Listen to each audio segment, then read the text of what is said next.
The sliding doors of the Grand Meridian hissed open, releasing a rush of cold air scented with vanilla and polished marble. I stepped inside, clutching my faded duffel bag, a bag I'd carried through college, job interviews, and too many bus rides to count. My sister, Hannah, stood in the center of the lobby, perfectly styled in her designer dress, chatting with her friends like she owned the place. Before we begin, drop a comment and tell us where are you from and from which city you're watching our videos. And after watching the whole video, don't forget to tell us what would you do in this situation. Be honest, tell me in the comments below. We read every comment. Let's begin. The second she spotted me, her smile froze. Oh no, she muttered loud enough for everyone to hear. You actually came. Her friends turned. The laughter that followed was sharp and cruel, slicing through the hum of piano music. I kept walking, ignoring the way her friend Melissa covered her mouth to hide a smirk. Hannah, I said, trying to sound calm. Mom said dinner's at 8. Hannah glanced at my scuffed sneakers, then my old duffel. Dinner's on the rooftop, Emma. You need a reservation to even breathe up there. She tilted her head with a mocking smile. They don't let delivery girls pass the lobby. Her friends erupted in laughter again. I felt my throat tighten, my chest burn. I'm not here to prove anything, I managed to say.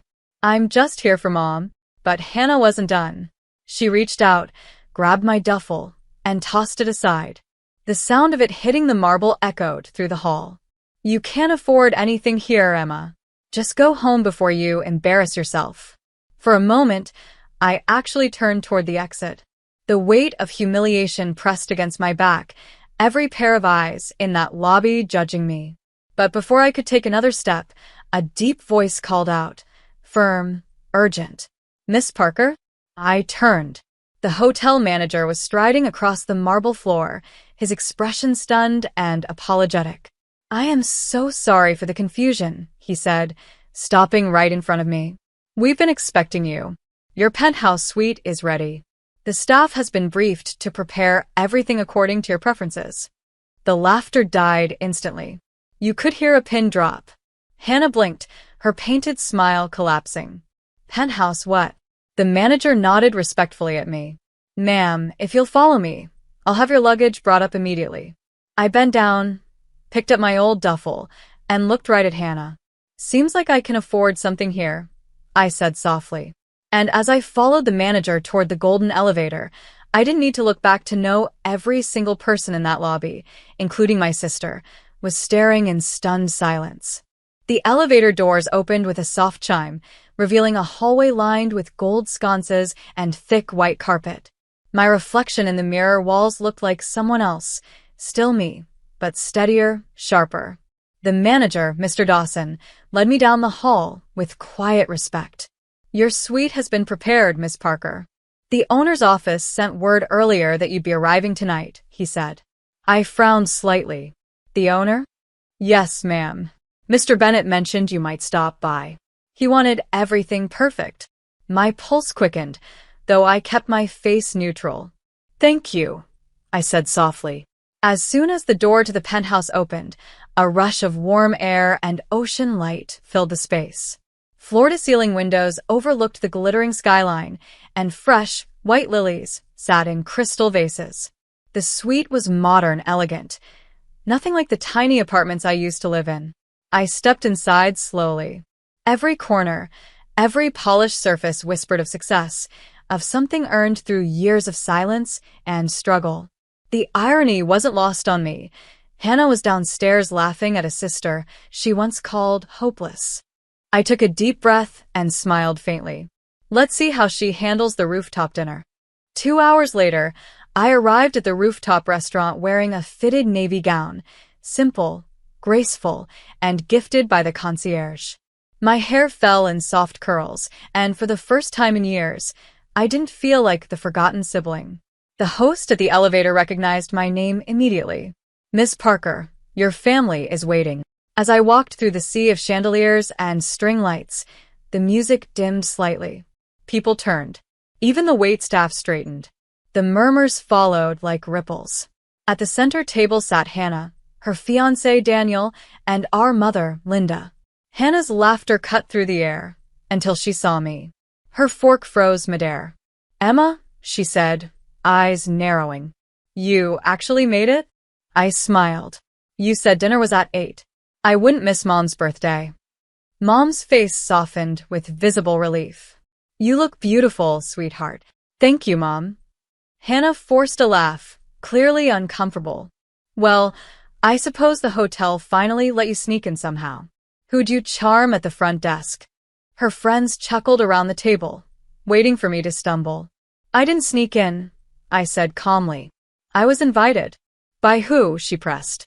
"The janitor?" I didn't answer. Instead, I turned to the waiter, who appeared beside me. "Could you let Mr. Bennett know I've arrived?" The waiter nodded and hurried away. Hannah's laughter faltered. "You know the owner?" I didn't reply. The silence was heavy enough to make her squirm. Mom leaned closer. "Emma, dear, what's going on?" Before I could answer, the rooftop doors opened again. A tall man in a dark gray suit stepped out, mid-40s, composed, powerful. The owner, Mr. Bennett, walked straight to me with a genuine smile. "Miss Parker," he said warmly, shaking my hand. "Glad you could make it." I hope the suite was satisfactory. "It was perfect," I replied. Hannah's wine glass trembled slightly as she stared. "You know her?" she stammered. Mr. Bennett turned to her. "Know her? Miss Parker is one of our primary investors. Without her contribution, this hotel expansion wouldn't have happened." The table went silent. Even the nearby guests turned to look. Mom covered her mouth. "Emma, you invested in the Grand Meridian?" I nodded slowly. "Last year. I was offered a minority partnership after one of my design firms helped rebrand their interiors." Hannah blinked rapidly. "Design firms? Since when do you?" "Since the day you told me I'd never make anything of myself," I said evenly. "I took the one talent I had and turned it into something real. Every late night, every job rejection, every moment you laughed at me, it all led to this." The words weren't angry. They were quiet, factual, final. Hannah's fiancé shifted uncomfortably. "You never told me your sister was, successful." "She wasn't," Hannah snapped, voice cracking. "She's lying." Mr. Bennett looked politely confused. "Lying?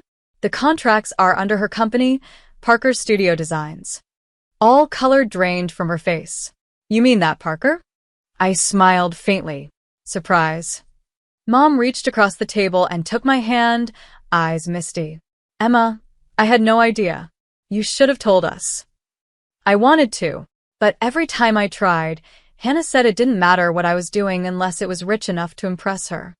Hannah slammed her napkin down, her voice trembling. "You think you're better than me now?" I met her eyes. "No." I just stopped needing your approval. For the first time in my life, I saw something break behind her arrogance, a small, scared flicker of realization that the power she used to hold over me was gone. Mr. Bennett cleared his throat politely. "Dinner's on the house tonight. Consider it my thanks for helping make this hotel what it is." "Thank you," I said softly. As I rose from the table, Hannah's voice cracked behind me. "You think this changes anything? You'll still always be the poor girl who wanted to fit in." I paused, turned back, and smiled. "You're right, Hannah. I was that girl. But now I just own the place you're pretending to belong in." Her expression froze, her hand tightening around the tablecloth as I walked away, calm, steady, unshaken. The rooftop buzzed again, whispers chasing me as I disappeared into the elevator. But I didn't look back. I didn't need to. The elevator doors closed behind me, and the world above, the whispers, the frozen looks, the hum of disbelief, faded into silence. My reflection stared back from the mirrored walls, and for a brief second, I almost didn't recognize her. The woman looking back wasn't the timid, apologetic sister anymore. She was composed, grounded, but inside, my chest still pulsed with a tremor of emotion, years of buried humiliation clawing for air. Back in the penthouse, the city glowed beneath the night sky like scattered fire. I stood near the window, slipped off my heels, and exhaled. For years, Hannah's voice had echoed in my head, mocking, belittling, reminding me that I wasn't good enough. But tonight, that echo had finally gone silent. My phone buzzed on the counter. Hannah. I stared at the name, thumb hovering above the screen. Part of me wanted to ignore it, but curiosity won. Emma, she said, voice shaky the moment I answered. We need to talk. I think everything's already been said. Her sigh came through the line. Please. I'm downstairs. I hesitated, then said quietly, Fine. When I stepped out of the elevator and into the quiet hotel lounge, Hannah was there. No makeup now, her red dress slightly wrinkled, her eyes red. She looked small, almost fragile, sitting by the fountain. I didn't come here to fight, I said, folding my arms. I know.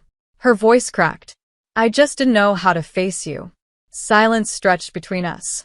The distant sound of soft jazz filled the space. I didn't mean to humiliate you earlier, she continued. It's just you always acted like you were fine being invisible. I thought you'd never change. I gave a small laugh, though it wasn't funny. You didn't think I could change. You liked having me beneath you, didn't you? It made you feel taller. Her eyes watered. That's not fair. It's completely fair, I replied quietly. You pushed me out of everything, family trips, holidays, even Mom's birthday planning. You made me believe I was nothing. And you enjoyed it. She shook her head. I was jealous, Emma. You had things I didn't, peace, decency, a heart that didn't need validation from strangers. I hid behind status because it made me feel like someone. Her confession hit me harder than I expected. I wasn't used to hearing honesty from her. I worked so hard just to be seen, she whispered. But even with all the money, all the attention, I felt empty. Then you walk in tonight, and suddenly everyone's looking at you. It broke something inside me. For a moment, I just stared at her. The Hannah I knew would have never admitted weakness. But now, her voice trembled with something real.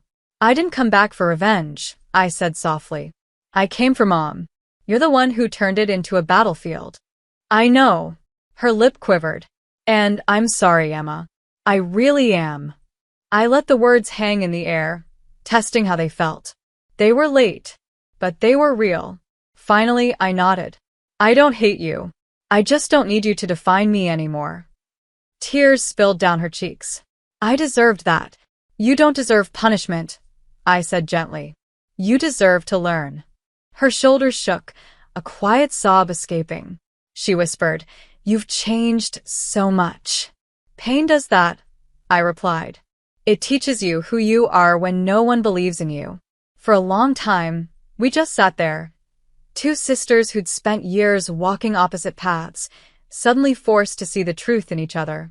When we finally stood, Hannah wiped her eyes. I'll fix things with Mom. She saw what happened tonight. She's devastated. Let her rest, I said. She's been caught between us too long. As I turned to leave, Hannah called out, Emma? I paused. I'm proud of you, she said. I don't think I ever said that before. For the first time, those words didn't sound fake. I smiled faintly. Thank you. Back upstairs, I poured myself a glass of water and walked to the balcony. The city air was cool and alive, the sound of traffic rising like a heartbeat. My phone buzzed again, this time, a text from Mr. Bennett. Tomorrow's meeting at 9 a.m. The board is eager to discuss your next project. Congratulations again, Miss Parker. I smiled, setting the phone down. This hotel, this symbol of luxury, had been the same place where I was once treated like an outsider.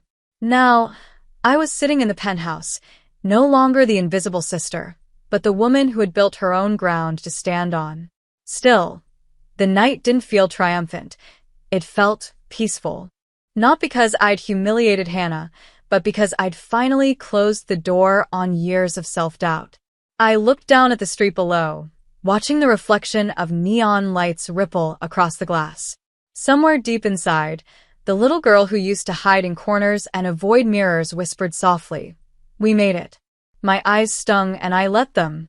Redemption didn't roar. It breathed quietly, like relief. And as the city hummed beneath me, I realized this wasn't about wealth or revenge anymore. It was about finally coming home to myself. Morning sunlight streamed through the tall windows, spilling gold across the marble floors of the penthouse. I hadn't slept much, but I didn't need to. There was a calm inside me I hadn't felt in years, a quiet kind of victory that didn't need an audience. The doorbell chimed. When I opened it, a hotel attendant stood there holding an envelope. "This was left at the front desk for you, Miss Parker," he said politely. "Thank you." The envelope was sealed with elegant handwriting I recognized instantly, Mom's. I sat by the window and opened it carefully. "My dear Emma, I couldn't sleep last night. I saw everything that happened. I saw how Hannah looked at you when the truth came out, and I saw how you handled it. With grace, not pride. I'm proud of you, sweetheart. Not for the money, not for the success, but for the way you never let bitterness destroy your heart. Your father would have been proud too. Love, Mom." I pressed the letter against my chest, blinking back tears. For years, I had fought to be seen, not realizing that the only validation that mattered was this quiet acknowledgement from the person who knew the whole journey. My phone buzzed again, this time a message from Hannah. "Heading home. I'll visit Mom later. I'll try to do better." No excuses. No sarcasm. Just raw honesty. That alone was enough. I stepped onto the balcony, the cool air brushing against my hair. Down below, taxis honked, and people hurried along the sidewalks, living, moving, trying. Just like I once did. It hit me how strange life could be. The same city that once felt too big, too cruel, was now the place that held everything I'd built. And the same sister, who once tore me down, had unknowingly helped me find the strength to rise. A knock interrupted my thoughts. When I turned, Mr. Bennett stood by the doorway, holding a folder. "Morning, Miss Parker," he greeted with a warm smile. "Just wanted to go over the contract before the board meeting." "Of course," I said, motioning him in. As we discussed details, he looked around the suite. "You know," he said thoughtfully, "most people who reach your level come here demanding recognition. You didn't. You just let your work speak for you." I smiled. When you've spent half your life being underestimated, silence becomes your best ally. He nodded approvingly. "That's rare." When he left, I stood by the window once more, the city stretching endlessly below. My reflection caught the faintest curve of a smile, not the proud kind, but the kind that comes after survival.